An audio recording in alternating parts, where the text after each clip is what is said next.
अस्सलाम वालेकुम व्यूअर्स, मैं हूं आपकी फैसिलिटेटर उम्मे उमैमा रुमान। रियल कंडक्टेड इंटरव्यू के क्वेश्चन नंबर 461 टू 490 को हम डिस्कस करने लगे हैं। क्वेश्चन 461 है, what thoughts do you have for your area. आपके अपने एरिया के हवाले से आपकी थिंकिंग्स क्या हैं, आप क्या समझती हैं या आप क्या समझते हैं कि आपके एरिया में क्या क्या फॉल्ट्स हैं और क्या क्या उसकी खूबियाँ हैं, तो आपने ये बताना है। इसमें अब ये एक सिचुएशनल क्वेश्चन है, बस आपका हिंट में इसको इसके क्वेश्चन के हवाले से आपको दे दूँगी कि आपने कोशिश करनी है कि अगर आप कुछ फ्लॉज़ बताते भी हैं ना अपने एरियाज़ को, तो फिर उन फ्लॉज़ का जो क्योरमेंट है, जो एलिमेंट है, उसके हवाले से भी आप बताएँगे। मतलब अगर आउट ऑफ स्कूल चिल्ड्रन हैं या आपका एरिया जो है वो डेवलप्ड एरियाज़ में कंसीडर नहीं होता, तो फिर आप उनको सजेशन भी देंगे कि मेरे एरियाज़ में अगर इन डिपार्टमेंट्स पे ज़्यादा फ़ोकस कर लिया जाए या इन एस्पेक्ट्स पे ज़्यादा फ़ोकस कर लिया जाए, तो मेरे एरिया को फ्लरिश किया जा सकता है। वरना बेटर ये है कि आप अपने एरिया की जो अच्छी-अच्छी चीज़ें हैं वो बता दें उनको। 462 है, what are different models for curriculum development. अब करिकुलम डेवलपमेंट के हवाले से बहुत सारे मॉडल्स हैं, जिसमें सबसे पहला मॉडल माना जाता है टेलर मॉडल को, जो 1949 में रिप्रेजेंट किया था टेलर ने। उसके 4 कंपोनेंट्स थे। उसके बाद टाबा मॉडल की बारी आ जाती है। टाबा मॉडल 1962 में था और इसके 7 कंपोनेंट्स थे। उसके बाद जो है साइक्लिक मॉडल 1967 में था। तो इसके भी जो है ये साइक्लिक इसलिए कहा जाता है क्योंकि इसको कहीं से भी स्टार्ट किया जाता है। मतलब ये अगेन अगेन रिवर्स भी हो सकता है और इसके किसी भी पॉइंट से मतलब स्टार्ट किया जा सकता है। तो इसको इसीलिए जो है साइक्लिक मॉडल कहा जाता है और ये व्हीलर ने रिप्रेजेंट किया था और इसके 5 कंपोनेंट्स हैं। उसके बाद फ्लो चार्ट मॉडल आ जाता है जो कि लॉटन ने दिया था। इसको आम लैंग्वेज में लॉटन मॉडल कहा जाता है। किसी को पता ही नहीं है कि इसका नाम असल में फ्लो चार्ट मॉडल है। इसके भी 5 कंपोनेंट्स हैं और 1989 में रिप्रेजेंट हुआ था। क्वेश्चन 463 है, what do you know about पियाजे थ्योरी। अब पियाजे की थ्योरी आपको पता है कि इसने कॉग्निटिव डेवलपमेंट की थ्योरी दी थी, जिसमें उसने डिफरेंट चीज़ों को डिस्कस किया था, जैसे स्कीमा वगैरह हो गई, सिमुलेशन हो गई और इस तरह की सारी टर्म्स उसने डिस्कस की थी। अब उसने ये कहा था कि इसकी 4 स्टेजेस हैं, जो मेन बात है इस थ्योरी में। जी, तो मैं बात कर रही थी कि मेन 4 स्टेजेस जो इसकी हैं, 0 से 2 ईयर तक का स्टूडेंट जो है वो सेंसरी मोटर पे होता है, 2 टू 7 प्री ऑपरेशनल स्टेज पे होता है। उसके बाद 7 टू 11 जो है वो कंक्रीट ऑपरेशनल स्टेज पे होता है and 11 to onward formal operation stage कहलाती है। 464, how many districts in Punjab. जी, पंजाब में 36 डिस्ट्रिक्ट्स हैं और अगर लार्जेस्ट डिस्ट्रिक्ट बाय एरिया को डिस्कस किया जाए तो वो बहावलपुर है। ये एक्स्ट्रा इन्फॉर्मेशन है जो मैं आपको दे रही हूँ, हो सकता है आपसे नेक्स्ट क्वेश्चंस ये कर लिए जाएँ। एरिया के हिसाब से सबसे बड़ा डिस्ट्रिक्ट भावलपुर है और सबसे छोटा डिस्ट्रिक्ट एरिया के हिसाब से लाहौर है। और अगर पॉपुलेशन की बात करें तो पॉपुलेशन के हिसाब से सबसे बड़ा डिस्ट्रिक्ट जो है वो पेशावर है और पॉपुलेशन के हिसाब से सबसे छोटा डिस्ट्रिक्ट जो है वो हाफिज़ाबाद है। Question 465, what is main difference between pragmatism and progressivism. Pragmatism और प्रोग्रेसिविज्म वैसे तो आपको पता है इनको ट्विन फिलॉसफीज़ भी कहा जाता है।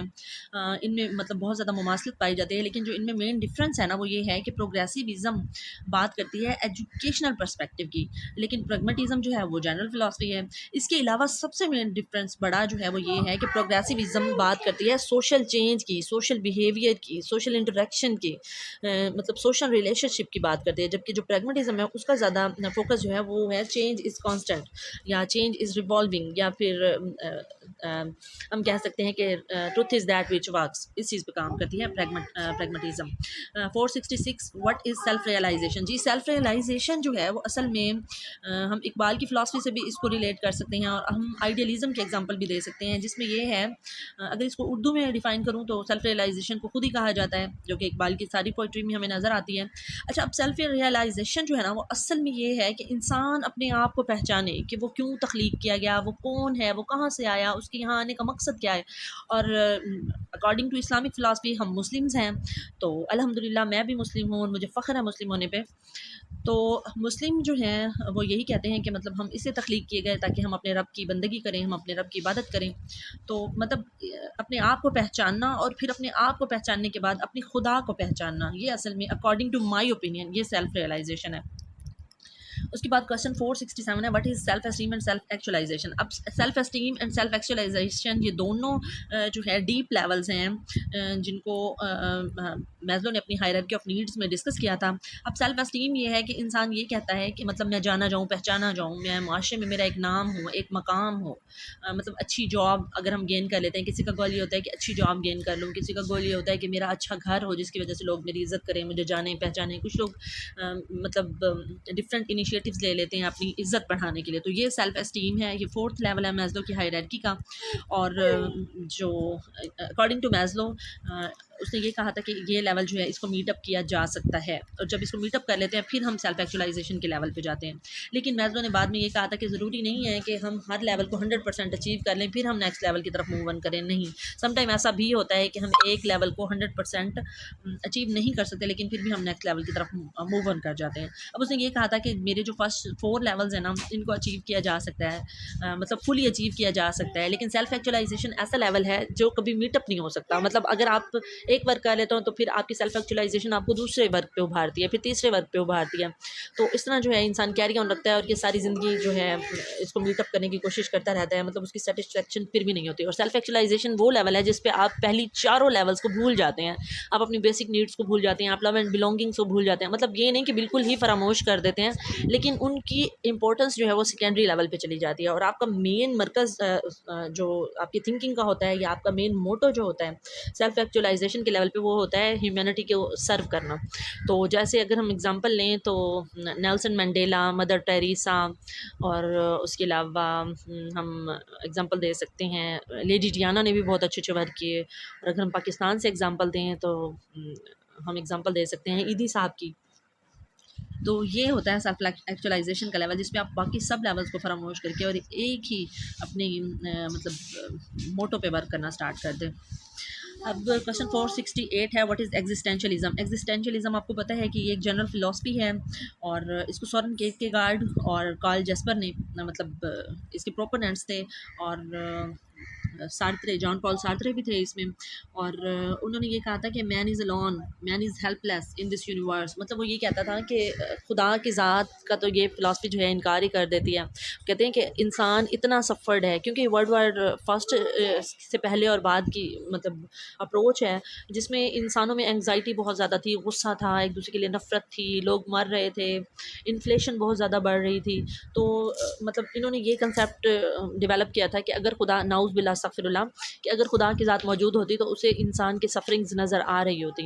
अब ये जो सब कुछ फैला हुआ है दुनिया में, ये सब कुछ ना होता, इसलिए नाउज़ बिल्लाह अस्तगफिरुल्लाह, मतलब खुदा की ज़ात का वजूद नहीं है। और इंसान जो है इस पूरे यूनिवर्स में अकेला है, दुनिया भरी पड़ी है लेकिन एक इंसान जो है वो अकेला है, वो एंग्जाइटी का शिकार है, वो बेयारो मददगार है। और इंग्लिश लिटरेचर जिन्होंने पढ़ा है ना, उनको मैं एग्जांपल दूंगी वेटिंग फॉर गोडो की। सिमल बकेट ने ये नावल लिखा था, ये थारोली रिवॉल्व करता है एग्जिस्टेंशियलिज्म की फ़िलासफ़ी के अराउंड।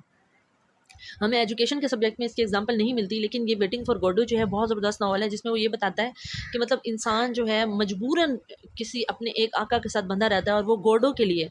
अब गोडो समटाइम वो हज़रत ईसा अलैहिस्सलाम को तस्वुर करते हैं, क्योंकि ये एक क्रिश्चियन है सिमल बेकेट।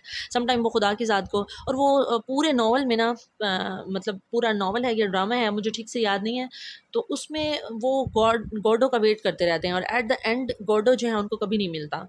और एक और करैक्टर है उसमें, वो मास्टर होता है और उसका सर्वेंट होता है, जिसमें वो मास्टर जो होता है वो मतलब ब्लाइंड होता है, उसको बिल्कुल भी अपनी मतलब अपने सर्वेंट का एहसास नहीं होता। तो उसमें उसने ये बात बताने की कोशिश की है कि मतलब जो बड़ी बड़ी ताकतें इस दुनिया में बैठी हुई हैं ना, वो खुद अंधी हो चुकी हैं अपनी दौलत के नशे में, अपनी ताकत के नशे में, और उनको आम एंड ऑल एंड सन्ट्री जो हैं, आम लोग जो हैं वो नज़र नहीं आ रहे। तो ये चीज़ जो है ना असल में एग्जिस्टेंशियलिज्म की अप्रोच है कि इंसान हेल्पलेस है, कोई उसकी हेल्प नहीं करता, वो अकेला है, वो खुद अपने लिए स्ट्रगल करता है और फिर भी उसे कुछ हासिल नहीं होता। 469 है, what is first step in lesson planning. Lesson planning में according to my opinion first step जो है वो डिटर्मिनेशन ऑफ ऑब्जेक्टिव्स होना चाहिए। जब तक हमारे पास ऑब्जेक्टिव्स नहीं होंगे ना, मतलब स्पेसिफिक ऑब्जेक्टिव्स, हम लेसन प्लानिंग में स्पेसिफिक ऑब्जेक्टिव्स पे क्योंकि वर्क कर रहे होते हैं, तो जब तक हमारे पास ऑब्जेक्टिव्स नहीं होंगे तब तक हम किसी तरह वर्क नहीं कर सकेंगे। उसके बाद फिर हम अपनी मेथोडोलॉजीज़ की तरफ जाते हैं। Question 470, what is post God. Post core जो है ये असल में आपको पता है कि एलिमेंट्स ऑफ मैनेजमेंट हैं जो कि गुलिक एंड उर्विक ने प्रेजेंट किए थे। और इसमें 7 एलिमेंट्स हैं। P stands for planning, O stands for organising, S stand for staffing, D stand for directing, C and O stands for coordinating, R stand for reporting, B stands for budgeting.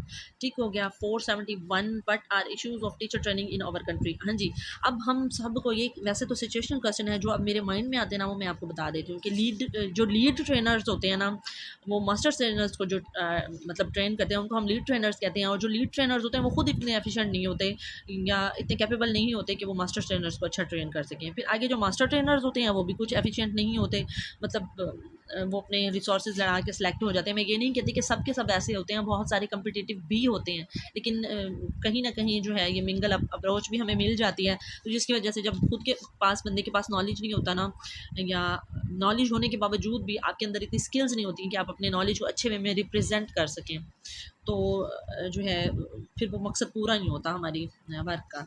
और उसके अलावा हमें अगर खुशकिस्मती से अच्छे lead trainers भी मिल जाते हैं, अच्छे मास्टर ट्रेनर्स भी मिल जाते हैं, तो हम जो टीचर्स हैं ना खुद भी जो है बेस्ट यूटिलाइज़ नहीं करते अपनी मतलब जो हमारी कैपेबिलिटीज़ होती हैं, जो हमारे अंदर ट्रेड्स होती हैं अच्छी, हम उनको खुद भी यूज़ नहीं करते, हम खुद भी सुस्ती का शिकार होते हैं। बहुत सारे टीचर्स ऐसे होते हैं जो ट्रेनिंग अटेंड ही नहीं करते या अपनी जगह किसी और को अटेंड करने भेज देते हैं। स्पेशली फीमेल्स में ये चीज़ बहुत ज़्यादा देखी गई है। तो मैं ये नहीं कहती कि सब लोग ऐसा करते हैं, लेकिन मोस्टली जो लोग हैं वैसा करते हैं। उसके अलावा बजट जो आता है ट्रेनिंग्स के लिए, उसको भी बेस्ट यूटिलाइज़ नहीं किया जाता। उसकी मेन वजह ये हो सकती है क्योंकि बजट जो है ना हमें बहुत बाद में मिलता है, तो ज़ाहिर सी बात है जब बाद में मिलता है तो पहले लगाने के लिए कोई तैयार नहीं होता, तो हेड्स जो होते हैं उन्हें अपनी जेब से लगाना पड़ता है, जो सेंटर्स बनते हैं ट्रेनिंग्स के लिए, तो इसलिए भी वो थोड़ा सा इस चीज़ को अवॉइड करते हैं। और इसके अलावा अगर हम देखें तो प्रॉपर रिसर्च नहीं होती ट्रेनिंग्स के लिए, जो पीडीएफ्स प्रोवाइड की जाती हैं उसको लोग अच्छे से रेडी नहीं करते, और जो उसके एंड में या स्टार्ट में जो असेसमेंट ली जाती है उस असेसमेंट में भी कोई ख़ास ऐसा मतलब स्ट्रिक्ट वे नहीं रखा जाता जिसकी वजह से फेयर असेसमेंट हो सके।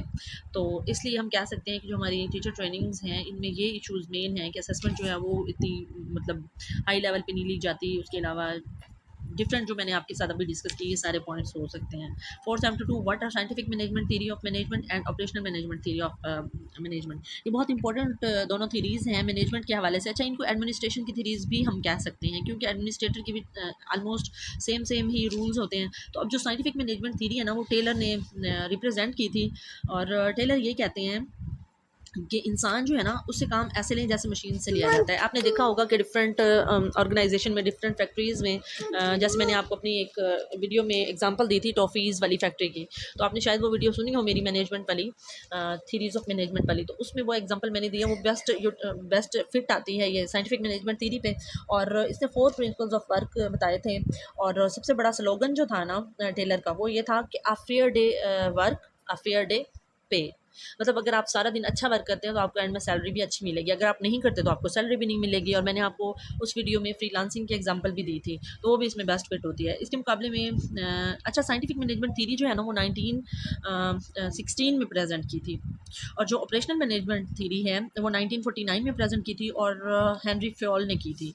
अब वो क्या कहते हैं, वो कहते हैं कि जो मैनेजर है ना ऑपरेशनल मैनेजमेंट थ्योरी में, उस मेन काम उसका होता है वर्क करने का, क्योंकि उसी ने सबको लीड करना होता है, उसी ने सबसे काम लेना होता है।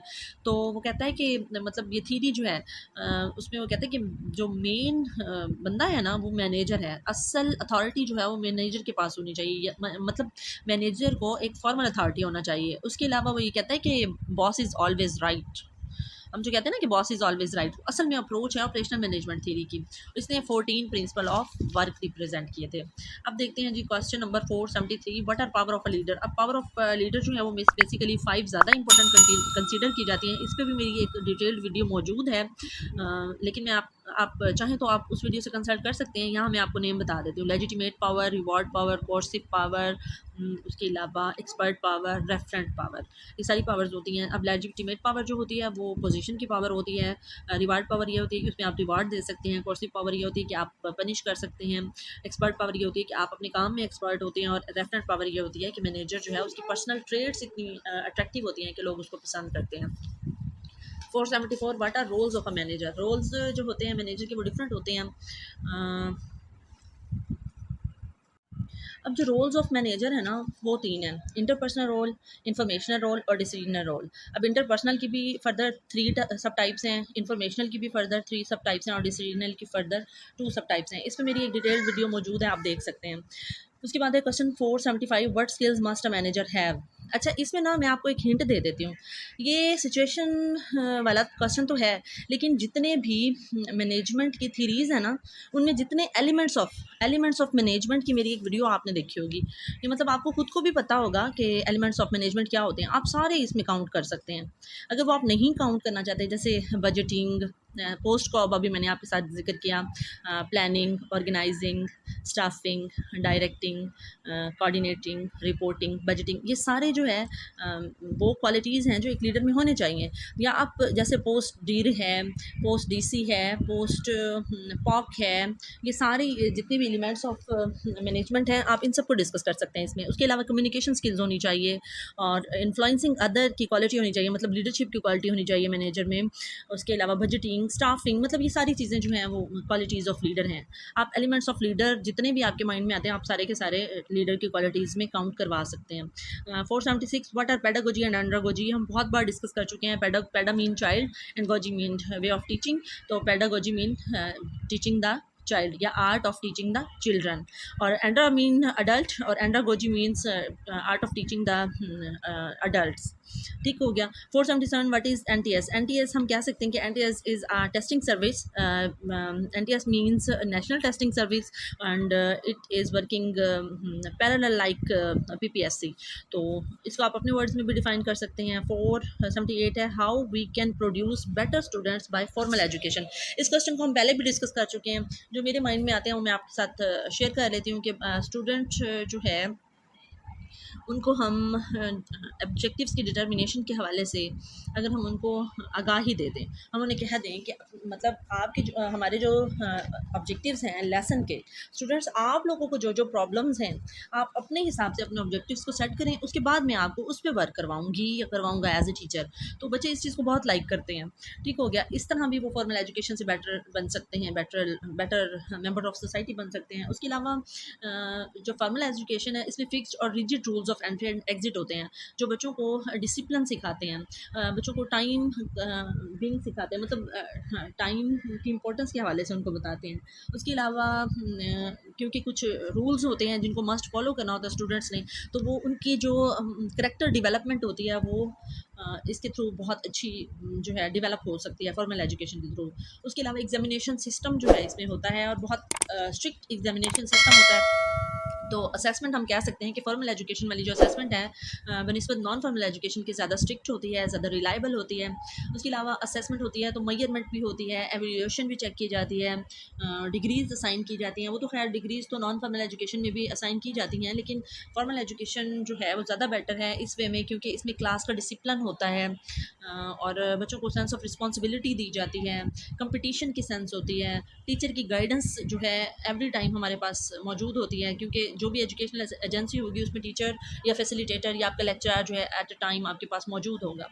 उसके अलावा हम कह सकते हैं कि जो करैक्टर बिल्डिंग है वो सबसे बड़ा मेन बेनिफिट है फॉर्मल एजुकेशन का।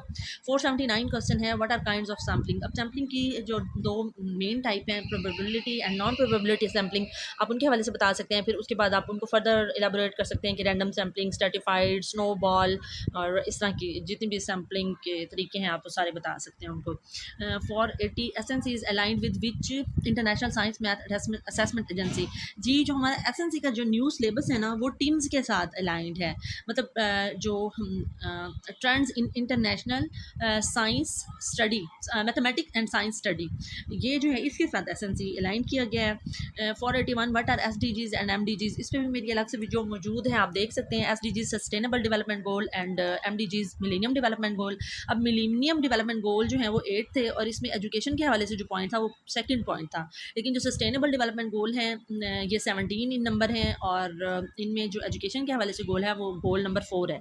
अब एसडीजीज जो हैं ये इंशाल्लाह 2030 तक पूरी दुनिया इनको अटेन करने की फुल कोशिश करेगी, और एमडीजीज जो हैं इनका हेडेक जो था वो था 2015 जो कि अब गुजर चुका है। काफ़ी हद तक इनको अटेन कर भी लिया गया है। तो फिर इसके बाद हमने सस्टेनेबल डेवलपमेंट गोल सेट किए पूरी दुनिया के डिफरेंट ममालिक ने मिलकर, व्हाट इज़ स्टैंडर्ड डेविएशन? अब स्टैंडर्ड डेविएशन असल में डेविएशन है फ्रॉम स्टैंडर्ड न्यूमेरिकल डाटा। अब वो न्यूमेरिकल डाटा जो है मीन भी हो सकता है, मिडन भी हो सकता है, मोड भी हो सकता है, ठीक हो गया। तो 484 व्हाट इज़ पॉजिटिविटिज़म? आपको पता है जो पॉजिटिविटिज़म है ये असल में एक माइनर सी फ़िलासफ़ी है जिसमें वो सिर्फ़ इन चीज़ों को रिकॉग्नाइज़ करती है जो साइंटिफिकली प्रूवन होती हैं। मतलब जो चीज़ साइंस से साबित हो गई पॉजिटिविटिज़म उसको ही फोकस करेगी। क्वेश्चन नंबर 485 है what are elements of curriculum? तो एलिमेंट्स ऑफ करिकुलम जो हैं वो बेसिकली 4 हैं, जैसे कि ऑब्जेक्टिव, कंटेंट, मेथोडोलॉजी और एवोल्यूशन। अब एफए की बुक में 6 भी मिलते हैं, तो अक्सर लोग पूछ होते हैं मैम हमें इस बुक में 6 मिले हैं, तो ज़्यादा फोकस जो किया जाता है ना वो इन 4 पे किया जाता है। अगर आप 6 इलैबोरेट करना चाहते हैं तो it's totally up to you. 486 what is core, implicit and explicit curriculum? ये तीनों टाइप्स ऑफ करिकुलम हैं। अब कोर करिकुलम क्या होता है? कोर करिकुलम होता है ज़रूरी करिकुलम, मतलब जो ज़्यादा मोस्ट इंपॉर्टेंट करिकुलम होता है। अब हमारे जो स्कूल्स के टीचर्स होते हैं वो मोस्टली क्या करते हैं, पेपर पॉइंट ऑफ व्यू से जो चीज़ ज़्यादा इंपॉर्टेंट होती है ना वही पढ़ाते हैं बच्चों को, और इसी को हम कोर करिकुलम कहते हैं। और जो इसेंशियलिज्म की फ़िलासफ़ी है ना, तो वो कोर करिकुलम को बहुत ज़्यादा मतलब आप ऐसे समझ लें कि इस पे फ़ोकस करती है वो फ़िलासफ़ी। अब इम्प्लिसिट का मतलब होता है छुपा हुआ, इम्प्लिसिट का मतलब होता है छुपा हुआ, तो छुपा हुआ सिलेबस। तो अब छुपा हुआ आपका करिकुलम क्या होगा? मतलब ये रिटन फॉर्म में नहीं होगा, बल्कि ये क्राफ्टेड होगा आपकी थिंकिंग प्रोसेस में। क्या होता है जैसे आप अब आपकी बुक्स में ये तो नहीं लिखा होता ना कि बच्चा जो है उसको ये नॉर्म्स इन नॉर्म्स को पता होना चाहिए कि अगर वो क्लास से बाहर जाएगा तो वो आपकी परमिशन के बगैर नहीं जाएगा, वो क्लास में एंटर होगा तो परमिशन के बगैर एंटर नहीं होगा। आपकी क्लास में कोई हायर अथॉरिटीज़ आती हैं तो वो उनको फ़ौरन से खड़े होकर और उनकी रिस्पेक्ट करेंगे, उनको सलाम करेंगे, या मतलब डेली एक अच्छी बात जो है वो उस पर अमल करने की कोशिश करेंगे, या असेंबली में उन्होंने इस तरह से लाइन्स बनानी है। ये आपके पास रिटन फॉर्म में नहीं है, बच्चे आपके अपने बिहेवियर से सीख रहे हैं, उनके अपने माइंड में ये चीज़ें फिट हो जाती हैं कि टीचर इस तरह से बिहेव करता है, मेरे बाकी फेलो स्टूडेंट्स इस तरह से बिहेव करते हैं, तो मतलब मैं भी इसी तरह से बिहेव करूँगा। मतलब दूसरों के बिहेवियर को देख के हम जो चीज़ सीखते हैं ना, या टीचर जो है वो अपने बिहेवियर से स्टूडेंट्स को कुछ मैसेजेस उनके माइंड में ऐसे समझ लें कि इन्फ्यूज़ कर देता है, तो वो इम्प्लिसिट करिकुलम होता है। अब अगर एक्सप्लिसिट करिकुलम को देखें तो ये प्रिंटेड होता है, ये फॉर्मली वही होता है जो हमारे बच्चों के बैग्स में होता है, ठीक है, रिटन फॉर्म में होता है, बेशक वो सिलेबस हो जाए, जो आउटलाइन होती है, बेशक वो बुक्स हो जाएँ आपकी कंटेंट की, तो मतलब ये प्रिंटेड फॉर्म में होता है, ये एक्सप्लिसिट होता है, हम इसको देख सकते हैं, छू सकते हैं, इसको मतलब मैनिपुलेट कर सकते हैं, इस तरह मतलब ये नज़र आ रहा होता है। बुक्स की सूरत में होता है तो नज़र आ रहा होता है, हम इसको पढ़ सकते हैं, हम इसके हवाले से डिस्कशन कर सकते हैं, हम लिख सकते हैं। अब 478 है जी what is online teaching, e learning and virtual learning? अब ऑनलाइन टीचिंग जो है वो टीचिंग है जिसमें आप इंटरनेट को यूज़ करेंगे और डिजिटल डिवाइसेस को यूज़ करेंगे। अब ई लर्निंग क्या है? मतलब ऑनलाइन टीचिंग है ये। ऑनलाइन टीचिंग ये है कि एक टीचर जो है वो ऑनलाइन और डिजिटल डिवाइसेस को यूज़ करके आपको पढ़ाए, तो वो ऑनलाइन टीचिंग हो जाएगी। अब ई लर्निंग क्या है? अब ई लर्निंग जो है उसमें बच्चा जो है ऑनलाइन लर्निंग करता है, ठीक हो गया। अब वो बेशक यूट्यूब से कर रहा है, बेशक वो ब्रांच्ड प्रोग्रामिंग यूज़ कर रहा है, लाइनियर प्रोग्रामिंग यूज़ कर रहा है, मतलब जो इंटरनेट के इंस्ट्रक्शंस हैं उनको यूज़ कर रहा है, ये सब चीज़ें हो सकती हैं। वो ज़ूम पे क्लासेस ले रहा है, वो स्काइप पे क्लासेस ले रहा है, वो व्हाट्सएप पे क्लासेस ले रहा है, वो टीम्स ऐप पे क्लासेस ले रहा है, तो ये सारी चीज़ें होंगी। लेकिन जो ई लर्निंग है ये सेल्फ बेस्ड है। ई लर्निंग जो है वो स्टूडेंट अपनी मर्ज़ी से कर रहा होता है, अपनी फ्लेक्सिबिलिटी के हिसाब से कर रहा होता है, जब उसको टाइम मिल रहा होता है उस हिसाब से उसको लर्न कर रहा होता है, ठीक है। ये स्टूडेंट की अपनी मर्ज़ी है, वो कम कवर करता है, ज़्यादा कवर करता है, कोई फिक्स्ड रूल्स नहीं है। लेकिन जो वर्चुअल लर्निंग है उसमें इंटरेक्शन होता है।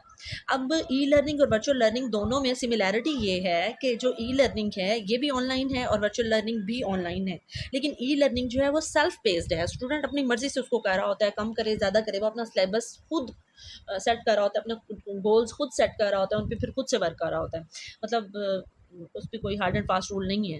लेकिन जो वर्चुअल लर्निंग है ये इंटरेक्शन के थ्रू होती है, मतलब टीचर और स्टूडेंट का आपस में इंटरेक्शन होगा, ऑनलाइन तो होगी, डिजिटल डिवाइसेस भी होंगी, लेकिन लेक्चर्स जो हैं वो आपको वर्चुअली मिलेंगे। आपका टीचर जो है वो आपको ज़ूम पे क्लास दे रहा होगा, स्काइप पे क्लास दे रहा होगा, मतलब उसमें आप इंटरेक्शन होगी आपकी आपके टीचर्स के साथ, ठीक हो गया। तो मेन जो डिफरेंस है ई लर्निंग और वर्चुअल लर्निंग में यही है। आप 484 को देखें तो व्हाट इज़ कंपैरेटिव लर्निंग? अब कंपैरेटिव लर्निंग जो है ये 2 कंट्रीज़ के दरमियान भी हो सकती है, 2 एजुकेशनल एजेंसीज़ के दरमियान भी हो सकती है, और उसमें ये होता है कि मतलब जो लर्निंग के हवाले से उन्होंने रिफॉर्म्स लाई होती हैं, दोनों स्टेक होल्डर्स ने, उनके हवाले से उनका कंपैरिजन किया जाता है और एंड में एक रिपोर्ट तैयार की जाती है। जैसे पाकिस्तान और जापान का कंपैरेटिव नोट, जैसे पाकिस्तान और सिंगापुर का कंपैरेटिव नोट। अब लोग ये कह रहे हैं कि जो एसएनसी है ये जापान के साथ अलाइन है। नहीं, ये जापान के साथ अलाइन नहीं है। हो सकता है आपसे ये क्वेश्चन इंटरव्यू में पूछ लिया जाए, सिंगापुर के साथ अलाइन है। सिंगापुर के जो लर्निंग स्टैंडर्ड्स हैं ना, उनके हिसाब से इसको फॉर्मुलेट किया गया है हमारे एसएनसी को, जिसको हम नेशनल करिकुलम ऑफ पाकिस्तान कहेंगे अब 2022 से। 489 है, what is STR, NER and GER. अब एसटीआर आपको पता है स्टूडेंट और टीचर की रेशियो होती है। इसमें ये होता है कि मतलब 40 स्टूडेंट पे एक टीचर होगा। ये है हमारा एसटीआर गवर्नमेंट का, गवर्नमेंट ऑफ पाकिस्तान का। अब जो प्राइमरी स्कूल्स हैं उन पे 80 से अबव जो स्टूडेंट्स होंगे उनमें 4 टीचर्स भी अवेल कर रही है गवर्नमेंट। और अगर 80 से कम है या 80 हैं तो फिर 3 टीचर्स होंगे। और इस तरह डिफरेंट क्राइटेरियाज सेट किए हैं। मतलब असल में एसटीआर का मतलब ये है कि स्टूडेंट्स के हिसाब से टीचर्स अरेंज करना, स्टूडेंट्स के हिसाब से टीचर्स की रेशियोज़ को अरेंज करना जो है वो असल में एसटीआर है, जिसको हम स्टूडेंट टीचर रेशियो कहते हैं। अब जीईआर क्या है? जीईआर है जनरल इनरोलमेंट रेशियो। अब जनरल इनरोलमेंट रेशियो और एनईआर है नेट इनरोलमेंट रेशियो। अब जनरल इनरोलमेंट रेशियो और नेट इनरोलमेंट रेशियो जो है, इनमें मेन डिफरेंस क्या है? इनमें मेन डिफरेंस ये है कि जनरल इनरोलमेंट रेशियो जो है ना, उसमें किसी भी उम्र के बच्चे हों, मतलब जो प्राइमरी एज है वो 11 ईयर से अबव नहीं है ऑफिशियली अगर देखा जाए तो। अब किसी भी एज का बच्चा, मतलब 15 साल का बच्चा है वो आपके पास प्राइमरी क्लास में पढ़ रहा है, आपके पास 12 साल का बच्चा है वो प्राइमरी क्लास में पढ़ रहा है, मतलब जो ऑफिशियल एज है उससे बड़ी एज का बच्चा भी आपके पास प्राइमरी क्लासेस में बैठा है। और जो ऑफिशियल एज है प्राइमरी लेवल के बच्चों की, वो बच्चे भी आपकी क्लास में बैठे हैं, मिक्स बैठे हैं बच्चे। मतलब 4 ईयर्स का बच्चा भी बैठा है आपके पास, 5 का भी बैठा है, 7, 8, 9, 10, 11, 15, इवन दैट मतलब 16 और 17 एज के भी जो बच्चे बैठे हैं वो आपकी जनरल इनरोलमेंट रेशियो के अंडर फॉल करेंगे। लेकिन नेट इनरोलमेंट रेशियो ये है कि जो एज मख्तस कर दी गई है गवर्नमेंट की तरफ से प्राइमरी एजुकेशन के लिए, मतलब 11 साल तक की उम्र प्राइमरी एजुकेशन के लिए मख्तस की गई है, तो 11 साल तक के जो भी बच्चे आपके पास बैठे हैं ना, वो आपके पास होंगे नेट इनरोलमेंट रेशियो। ठीक हो गया। और 12 से लेके 15 या ऑनवर्ड जो बच्चे होंगे वो आप काउंट नहीं करेंगे नेट इनरोलमेंट रेशियो में। लेकिन वो बच्चे जो 12 साल से ज़्यादा, 11 साल से ज़्यादा हैं ऑनवर्ड जितने भी हैं, उनको जनरल इनरोलमेंट रेशियो में आप काउंट करेंगे। 490 क्वेश्चन है, what are Islamic values in teaching. अब इस्लामिक वैल्यूज़ इन टीचिंग जो है ज़्यादा मेन फोकस 3 चीज़ों पे दिया जाता है। एक हमारे अखलाक अच्छे हों, दूसरा अदब का करीना हो हमारे अंदर, और तीसरा जो है हमारा करैक्टर जो है अकॉर्डिंग टू आ गुड मुस्लिम होना चाहिए। ये 3 एस्पेक्ट्स जो हैं इन पे ज़्यादा फोकस किया जाता है। वैसे आप अपनी मर्ज़ी से, ये एक सिचुएशनल क्वेश्चन है, आप इसमें कुछ भी ऐड कर सकते हैं। आप इसमें ह्यूमैनिटी को ऐड कर सकते हैं, आप इसमें रवादारी को ऐड कर सकते हैं। मतलब इस्लामियत की बुक्स में ना जितने भी हम स्टैंड्स पढ़ते हैं और स्टैंडर्ड्स पढ़ते हैं वो सारे आप इस्लामिक वैल्यूज़ ऑफ टीचिंग में ऐड कर सकते हैं। जैसे भाईचारा, जैसे मवाख़ात, जैसे इस तरह की जितनी भी क्वालिटीज़ हैं हम उनको सबको इस्लामिक वैल्यूज़ में ऐड कर सकते हैं। होपफुली आपको आज की वीडियो पसंद आई होगी। अगर पसंद आई है तो आप इसको ज़रूर शेयर कीजिएगा, लाइक ज़रूर कीजिएगा। पता नहीं मैं कितनी मेहनत करके और आप लोगों के लिए ये वीडियोज़ बना रही होती हूँ, तो एक लाइक का हक तो मेरा बनता है। और फिर मिलते हैं नेक्स्ट 30 क्वेश्चंस के साथ। टिल देन अल्लाह हाफ़िज़।